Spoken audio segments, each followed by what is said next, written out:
Hey, this is Sam Black with my third match with Copter Mardu in Modern.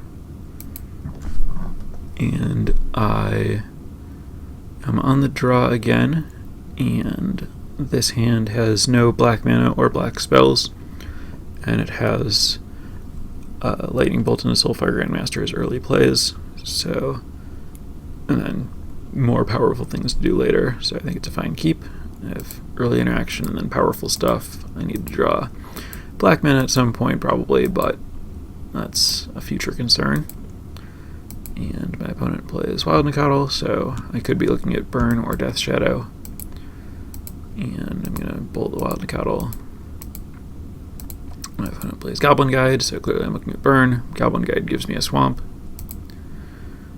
So here I'm just going to play the Soulfire Grandmaster.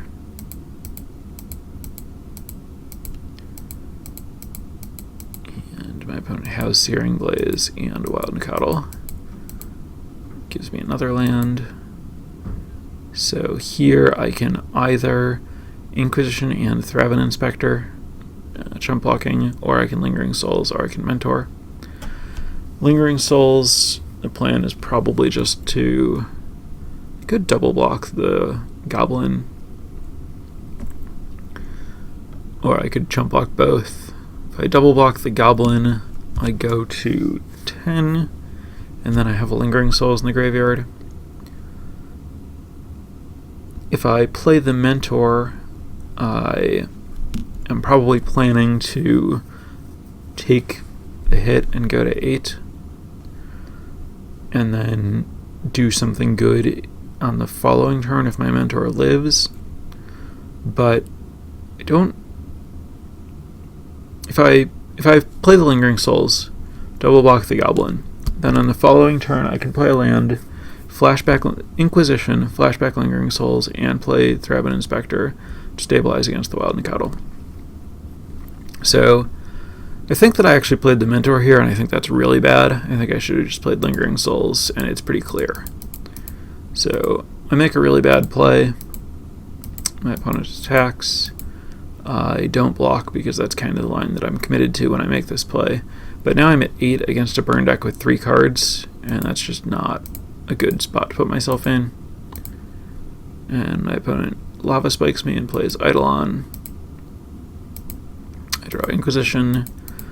So now I'm going to Ajani, make a token, kill the Eidolon. And at this point I'm kind of realizing that this Mentor is just not doing things that I care about. It's not going to block well. I don't have instants to make it block well. It's giving me chump blockers, but the chump blockers aren't better than Lingering Soul tokens. So anyway, I decided to attack here because I guess I'm just kind of committed to trying to get value out of this thing. And my opponent plays Swiftspear, attacks with everything. I block the Wild Nicottle, and my opponent has a Boros Charm to kill me with 2 from this, 2 from this, and 4 from this. That game was not played well. I definitely should have played the Lingering Souls.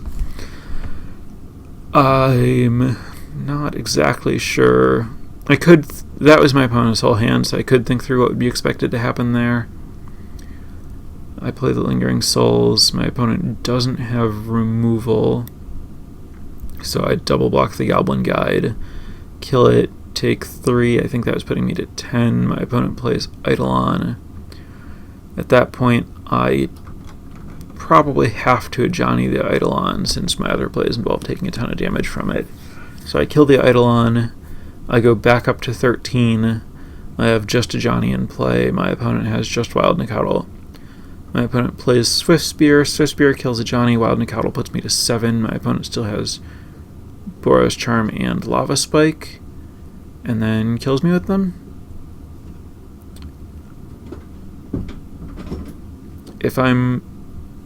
I think that's how it would have gone. I think that I lose anyway, but I could be getting something wrong there. Anyway, second game, obviously I get to be on the play finally. So this is just early interaction and Lingering Souls and Shambling Vents. So considering the hand doesn't have a Lightning Helix. This is about the best I can hope for. So I'm just gonna Shambling Vent, pass. I don't...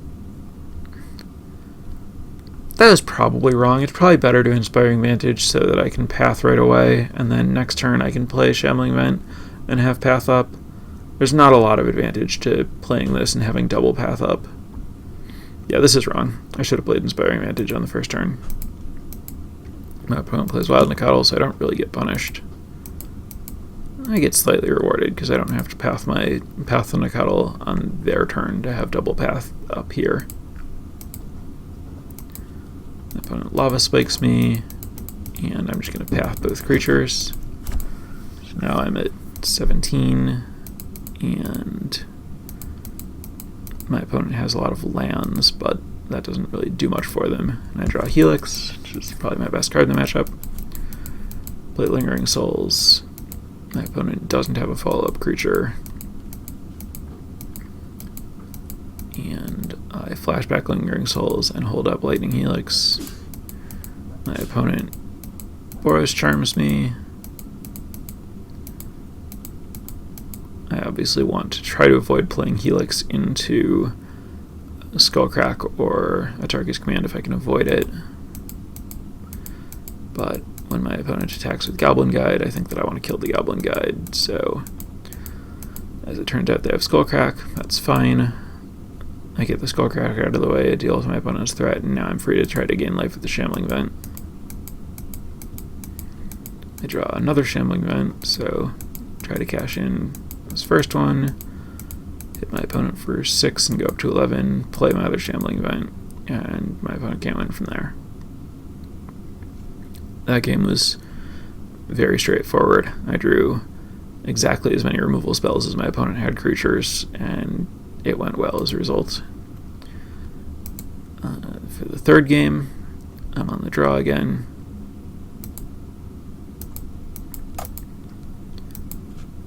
And my opponent has turn 1 Goblin Guide. Oh, sorry, this was the hand that I kept. Pretty clear keep, 2 lands and a bunch of cheap spells. Removal, life gain. So Goblin Guide comes in and doesn't draw me a land. And I'm just going to play the Shambling Vent. I don't really want to take 2 to Lightning Bolt and then still have a tapped land the next turn.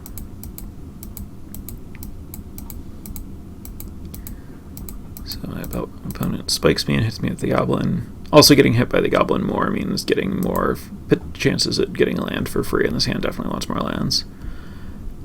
So I'm going to pay life here, because I do want my removal up.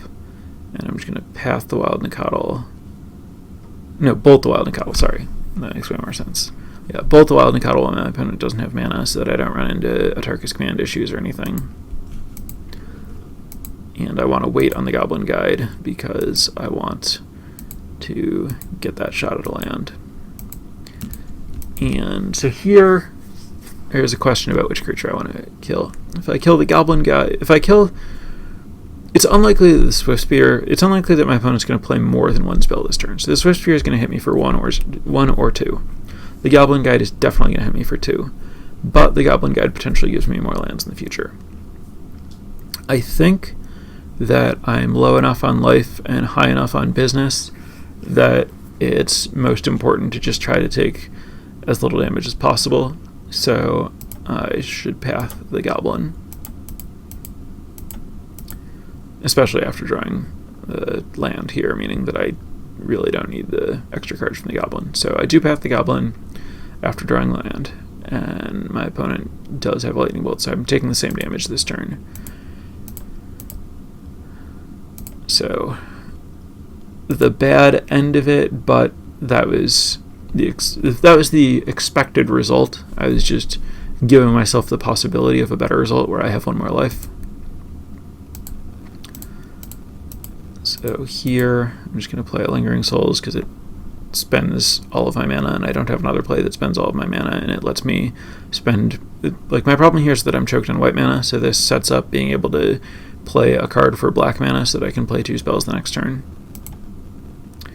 My opponent plays Grim Lavamancer and attacks, and I am going to just chump block because it's this. So there's that spot against Death Shadow where I double blocked there when I knew that my opponent's hand was become immense and it was forcing them to use it.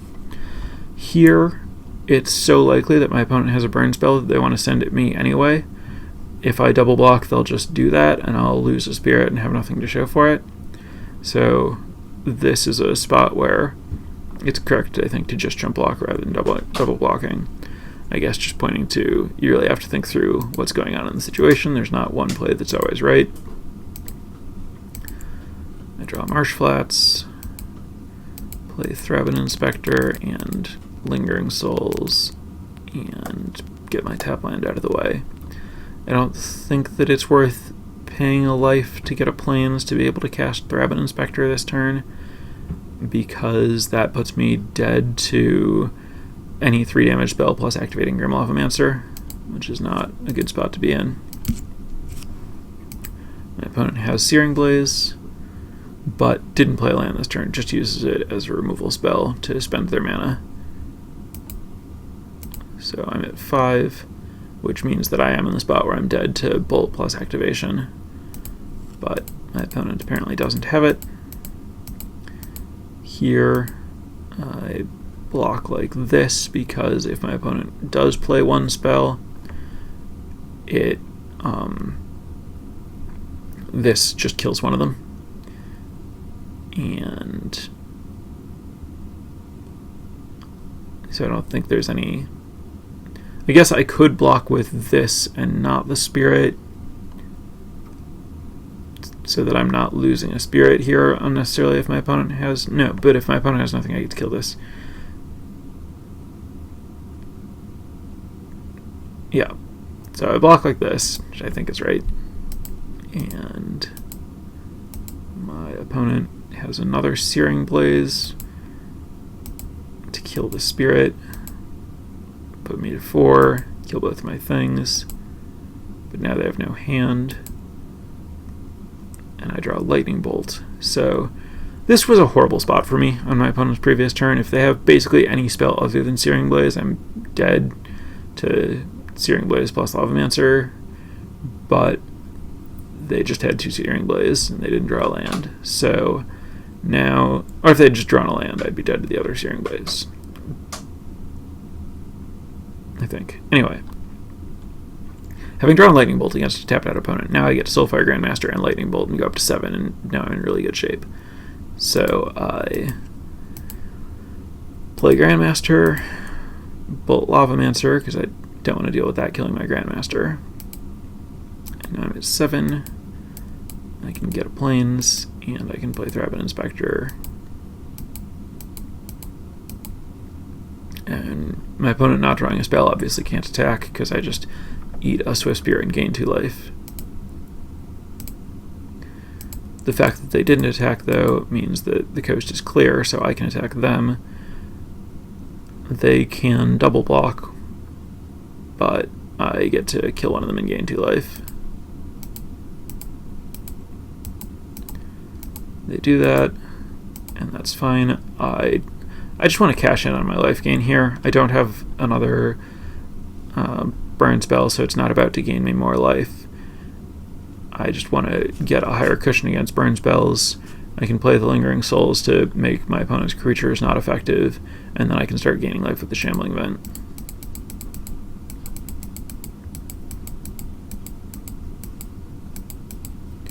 So I'm going to Inquisition just because there's no reason not to.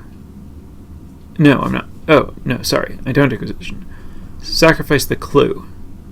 Yeah, sacrifice the Clue first, because I can do that and attack with the Shambling Vent. The Inquisition is not actually very important. The Clue finds a Lightning Helix, so now I can Inquisition because my plan is to Lightning Helix. See that my opponent has nothing, and then Helix the Swift Spear. So now I'm up to 11 with a fast clock against an opponent who has no spells and no board. So it's very difficult to lose from here. By that, I mean I don't think my opponent has outs. And Moto's not really responding. I'm not sure if my opponent just conceded from here or not. Yeah, I'm going to assume that my opponent conceded, and Moto doesn't want to tell me that. So anyway, those are my matches. I did play against... So, we saw me beat 3 aggro decks. I felt that... I also played against Dredge, where I didn't draw my Graveyard Hate, and they beat me pretty handily. And against Tron, where that matchup is horrible. I don't have any dedicated hate for it. They cast Karn or Ulamog or whatever, or Karn or Ugin or Ulamog or whatever, and I can't really interact with that stuff. So, but I felt that these matchups, even though they were all pretty similar, were more interactive than just getting beat up by the stuff that this deck can't interact with without hate. So I mentioned that just because I don't want to try to present this as showing, look, here are my good matchups, the deck beats everything. The deck obviously is a removal deck. It's going to be good against creature decks, and it's going to have more trouble with the decks that its cards don't answer correctly. That doesn't necessarily mean that it can't beat spell decks or combo decks or something. It has disruption, like discard and Liliana and a reasonable clock, but the big mana decks that are traditionally good against the mid-range decks are going to be good against mid-range or small ball decks, which I would classify this more as small ball than mid-range. The difference there is that this is kind of just relying on really cheap interaction and cheap pressure and just trying to keep the game small, whereas I think of mid-range decks as more likely to be casting high-impact 4 and 5 mana cards as part of their game plan. Anyway, yes, this deck is going to be not great against the decks that are doing big things in general. So Dredge is just doing a big thing, and Tron is doing a big thing. This is going to be best against other people who are playing small games. This deck plays a reactive small game more than a proactive small game, and the reactive small cards match up well against the proactive small cards, if that makes sense. So this is, I think, basically peak small game in terms of the small game mirror, but that's not necessarily a place to be in a format that does have big game decks. But when you see the format more full of these various become immense lightning bolt decks, this is a really good spot to be. So that's it for this week. I have nothing else to add. Thanks for watching.